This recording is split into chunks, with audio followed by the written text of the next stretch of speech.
Kathy Jo believed Jeffs and continued making her wedding dress.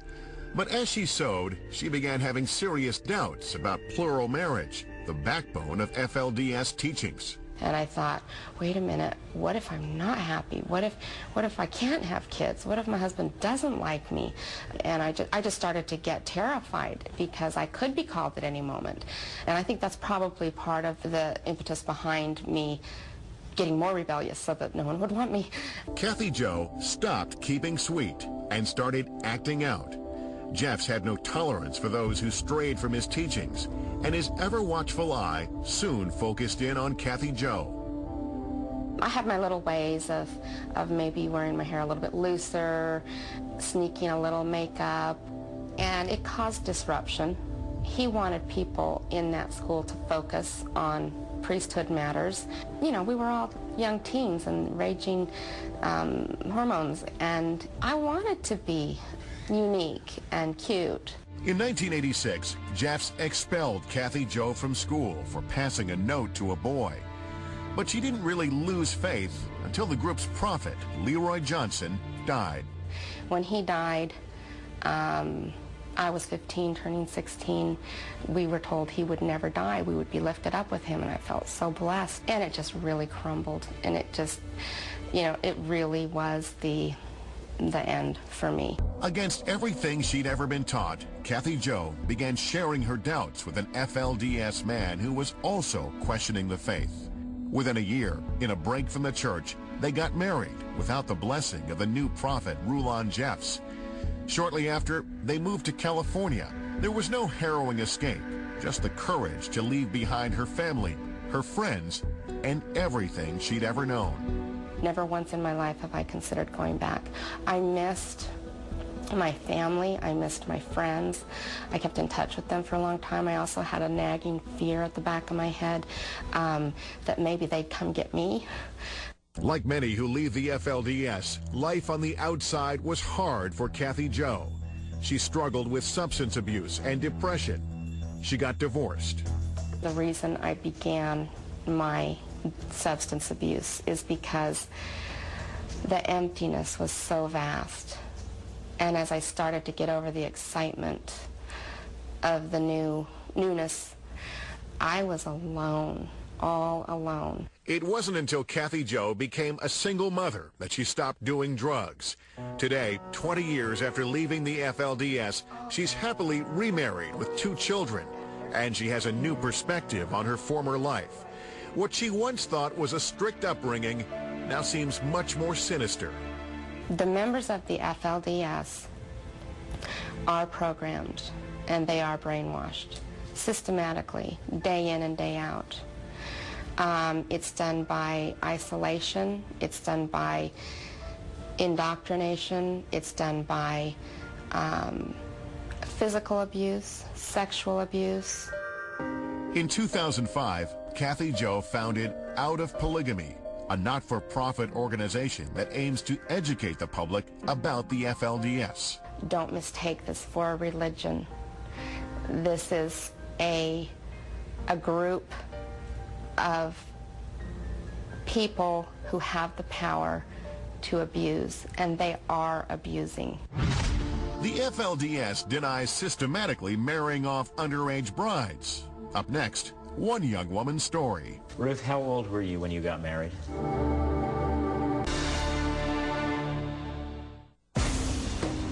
Phoenix TV reporter Mike Watkins has been covering the Fundamentalist Church of Jesus Christ of Latter-day Saints, or FLDS, for the last 15 years. He's so outraged by the group and its alleged domination and oppression of women, he calls it America's Taliban. He even made a documentary about it on his own time and his own dime, Colorado City and the Underground Railroad. In it, he tells the story of baby-faced teenager Ruth Stubbs. At the age of 16, Ruth was given as a so-called plural wife to a 32-year-old polygamous man who already had 2 wives and nearly 20 children.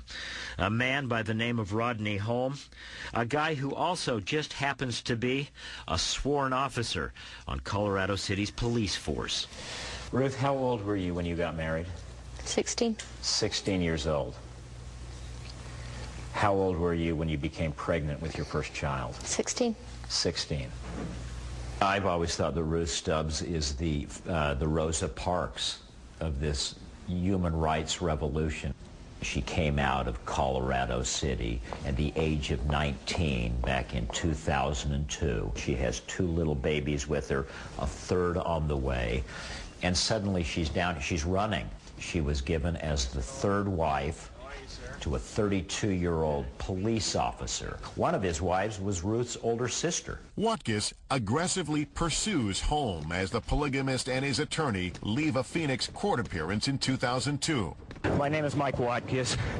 I'm a reporter here in Phoenix. I know who you are, sir. Do you? Yeah. I'd like to ask you about this proceeding we just witnessed.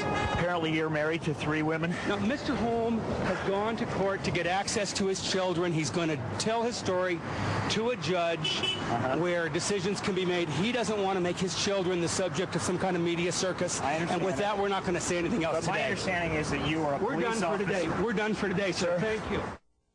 In August 2003, Holm was convicted of 3 felony counts of bigamy and sexual misconduct with a minor. The upshot, Ruth got custody of her children.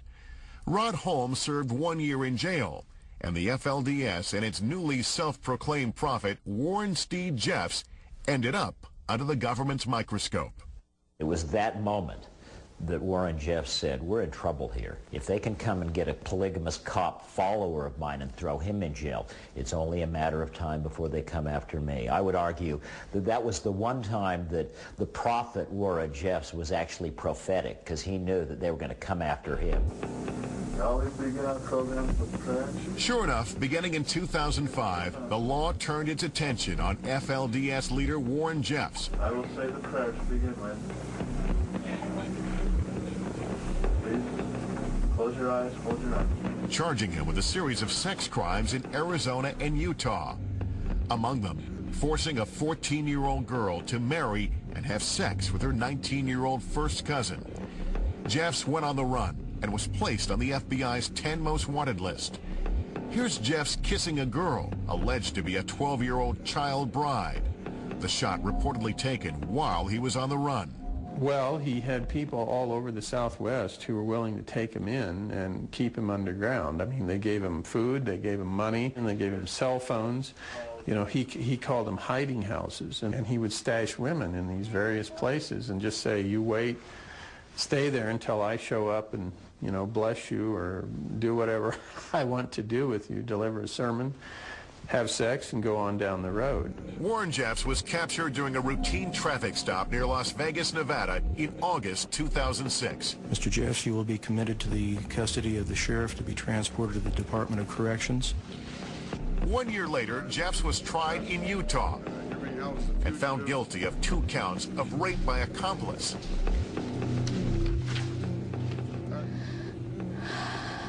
I think that he had too much power too quick, and it ate him alive and destroyed his soul. When nobody's looking, when nobody's watching, when nobody's protecting children, guys like Warren Jeffs emerge.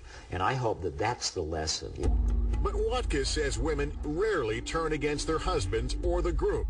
Trained from an early age to be submissive and obedient, most young FLDS women with little education and almost no real concept of the outside world are said not to question their place.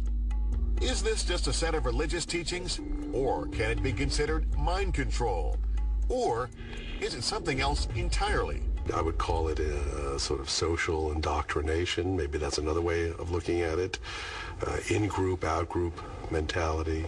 It's been suggested sometimes that because the women are quite deferential and may hesitate a little bit to engage in conversation with strangers and things like that, that's evidence that there is some sort of mind control, that they've been brainwashed to not do this. I don't see that at all. We've heard what the girls were taught in the FLDS. Up next, what about the boys? When I was growing up, I was taught to treat girls like rattlesnakes, because if you commit fornication or adultery, you go straight to hell. The images and stories of the women and girls of the FLDS have been alarming. Questions of forced marriages, pregnant teens and sexual abuse have put the spotlight on a religious sect used to living in seclusion. I have my children, and they mean a lot to me. But if the women and girls are being portrayed as systematic victims of abuse and mind control, what about the men and boys? I've heard a lot of horror stories that girls being actually raped on their wedding night by the men that were, because they're told and they're taught that once they're given to a man, that they are his property, and so he can do with them what he wants to do, and he does. And that's the way he's brought up as well.